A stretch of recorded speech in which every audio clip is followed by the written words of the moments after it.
just wanna stay here. Why don't we wait here now? All right, welcome golf fans. That's right, I threw in the Masters intro. Kind of was digging that song, kind of nice. Hey, I just real quick wanted to do a quick little update regarding the weather, ownership projections, and also a list of my all mutter team. So if you are putting a lineup together, that's looking at who will do well in wind and wet course and some possible rain. I got the guys for you. So let's do this real quick. So the outlook actually is looking better. Of course, it started raining yesterday. It's raining there today while the guys are practicing, if you're watching any of the coverage. And then it looks like the rain is going to actually stop, hopefully before they tee off at 7:30-ish tomorrow. And it is exciting. We are less than 24 hours away. And then from what I'm getting on Windfinder and Weather Channel, it looks like there's still a possible chance for some scattered, rain here or there. But ultimately, it doesn't look like right now that the rounds will be affected. And so we should get this thing in with no issues. And this is being recorded, just so you know, at Wednesday around, about 12:30 Eastern. Looking at the wind, if you look at each day, I don't see anything substantial. It's all kind of under 10 miles an hour, 10 knots. I guess maybe here this 9 knots on Friday morning would be the highest. So just from a weather perspective, but I still put this together because we don't know what's going to happen. We know the course is going to be wet for the first couple days. And so we have that, and who knows what's going to happen from there on out. All right, so let's just real quick. I wanted to provide you updated ownership projections. I did it yesterday, but just to give you a little better look for today. And if we take a look, it's pretty much, not a whole lot's changed. JT and DeChambeau coming at 17%. Rahm, DJ, and Finau are right now the highest owned guys at over 20 to 25%. I'm trying to see if anything sticks out. Louis is getting up there at over 13%. Got Matsuyama at 18. And again, this is just projections, but they're pretty close within a couple points. Bubba's up there at 19. Then we look at the next row. You've got Cameron Smith pretty heavy, almost 16. And then the most highest owned guy down here in the 7,000 range would be Kokrak, which I think is a little interesting. I think a lot of people are basing this on two things. Of course, recent form, I understand that.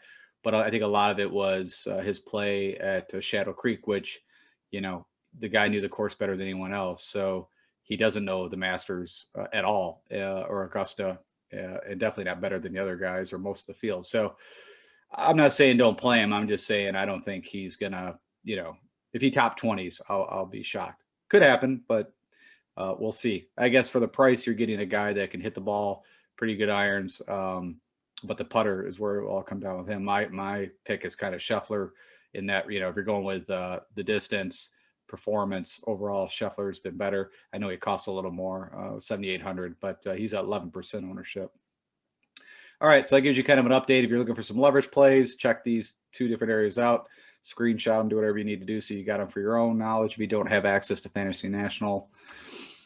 All right, so the All Mutter team, and I'll just give a little explanation of how these guys came about. So this is some past events that were pulled. I pulled a lot of it is done. You can pull a filter on Fantasy National looking at wind. So there's moderate to windy as F, windy as fuck. Just also ball striking, how I know they hit the ball. And so with that, these are the guys that I put together. And also, they got to have, most of them all have good course history at the Masters, or at least have course history, we'll put it that way. Of course, Bubba, two-time winner, can work the ball, can hit a high flight, low flight, left, right, whatever you want to do. And also under the models, he, in past history, he's done well in inclement weather. You got Tony Finau, same thing. He can hit a low ball off the tee. I was actually looking at Cameron Champ thinking he would be a great play because he has distance and he hits a very low drive. But funny enough, when I pulled up past history when it is under windier conditions, and like I said, it wasn't crazy wind.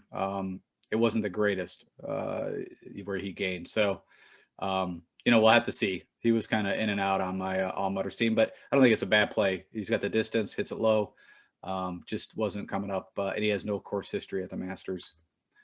Scheffler, I've already mentioned. I like him here. He's about the only one I think I picked that has no course, but again, the length and actually coming from Texas and under the models, he came up really well gaining strokes in bad conditions. Same with Patrick Cantlay. Great course history. He plays well under these conditions.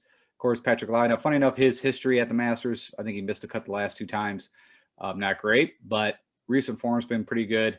And also, we know what he did at the Open, so still the Open champion under ridiculous weather conditions. Lee Westwood, the guy, lives in playing in bad conditions. And not that it's going to be cold here, but these guys might be wearing an extra layer, at least a coat or raincoat or whatever. That's a whole different ballgame when you're trying to swing with extra layers. If you play golf, you know that for a fact. Same with Fitzpatrick. He came up well shown, and with the putter and his ball striking. I think he's a great play for the all-weather team. Paul Casey, great ball striker, played quite a bit in bad weather and done well.